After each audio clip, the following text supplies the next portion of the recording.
बिस्मिल्लाहिर्रहमानिर्रहीम। दोस्तों, अस्सलाम वालेकुम वरहमतुल्लाहि वबरकातुहू। दोस्तों, एक बिल्कुल माजी करीब की जो बात है वो मुझे याद आती है। दरअसल मेरी बातें कोई किसी तारीख़ या किसी जोग्राफ़िए का हिस्सा नहीं है। मेरी बातें वो मेरे अंदर की बातें हैं जो मेरी और आपकी साझी हैं।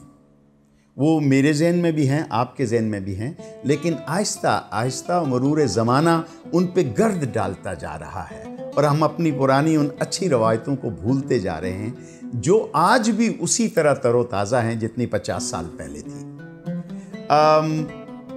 मुझे याद पड़ता है कि जब हम किसी मोहल्ले में रहते थे तो मोहल्लों की ज़िंदगी बड़ी कमाल की होती थी। घर एक दूसरे के साथ जुड़े हुए होते थे, छतें भी एक दूसरे के साथ जुड़ी हुई होती थी और यकीन मानिए कि जितने घर की दीवारें और छतें जुड़ी होती थी ना, उसी तरह वहाँ के रहने वालों के दिल जुड़े होते थे। वो एक दूसरे के साथ प्यार करते थे, बर्दाश्त करते थे, एक दूसरे से मोहब्बत करते थे, एक दूसरे की मदद करते थे, एक दूसरे को ज़रूरत के वक्त काम आते थे। मुझे ऐसे कई मनाज़र और कई वाक़े याद हैं कि किसी एक घर में कोई रात को बीमार पड़ गया तो उस वक़्त मुझे तो ये याद है कि आज से 40 बरस पहले इतनी गाड़ियाँ भी नहीं थी, इतने बड़े बड़े बहुत ज़्यादा तादाद में घर भी नहीं थे, शहर भी इतने बड़े नहीं थे। अब तो फैलते फैलते एक शहर के अंदर कई शहर बस गए हैं कि शहर का फैलाव इतना बढ़ गया कि अब हम कंट्रोल नहीं कर सकते।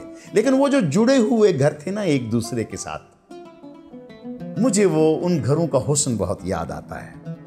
उन घरों में रहने वाले एक दूसरे के साथ जुड़े होते थे, एक दूसरे की बातों का ख्याल रखते थे, तकलीफ़ों का ख्याल रखते थे, एक दूसरे के साथ इतने वो मुखलिस होते थे कि कोई अगर मशवरा मांगता था ना तो देने वाला और लेने वाला किसी शक में नहीं पड़ता था कि इसके मशवरे में कोई दोगलापन तो नहीं। ऐसा कतई नहीं होता था, ये नहीं होता था।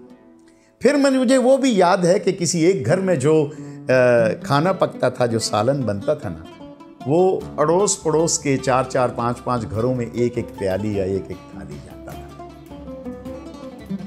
इमीडिएट नेबर्स जो आपके हैं उनको पता होता था आज मेरे घर में क्या पका है या आपके घर में क्या पका है। इतनी कुर्बत और इतनी मोहब्बत होती थी, शेयरिंग का इतना जज्बा होता था कि हम खाते वक्त एक दूसरे का ख्याल रखते थे और जहन में रखते थे कि ये आज जो बना है ये दूसरे के घर में भी जाना चाहिए।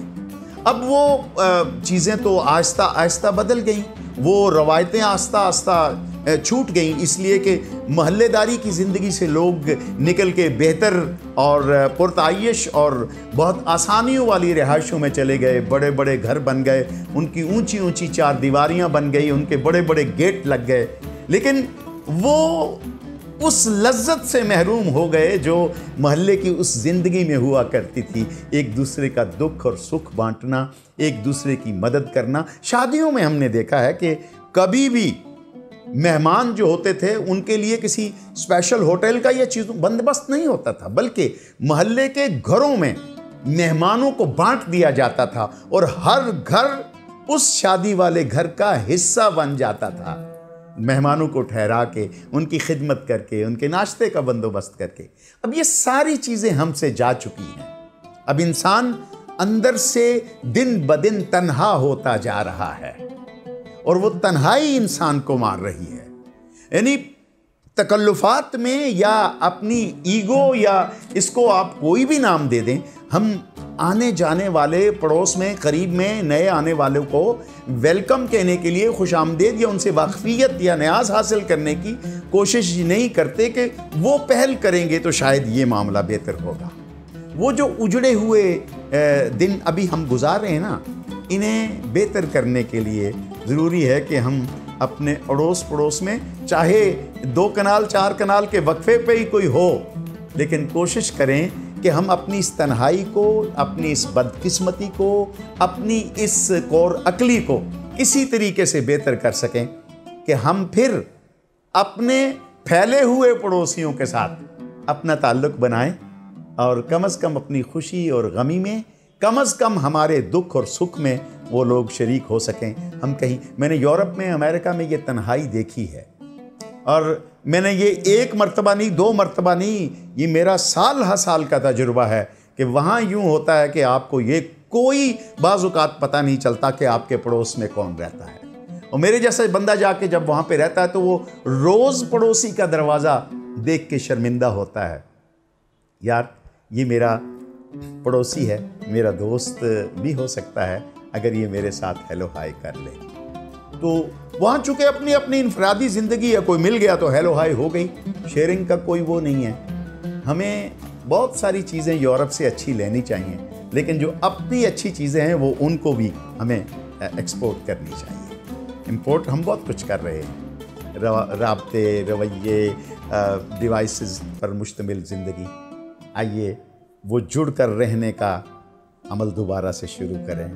अपने अड़ोस पड़ोस, मोहल्ले में, मस्जिद में, दुकान पे, जितने भी आपके पड़ोसी जाते हैं उनसे कम से कम वाकफियत और न्याज हासिल करें, ताकि एक दूसरे के साथ अपने दुख सुख और अपने मामलात को शेयर करके हम एक दूसरे के काम आ सकें।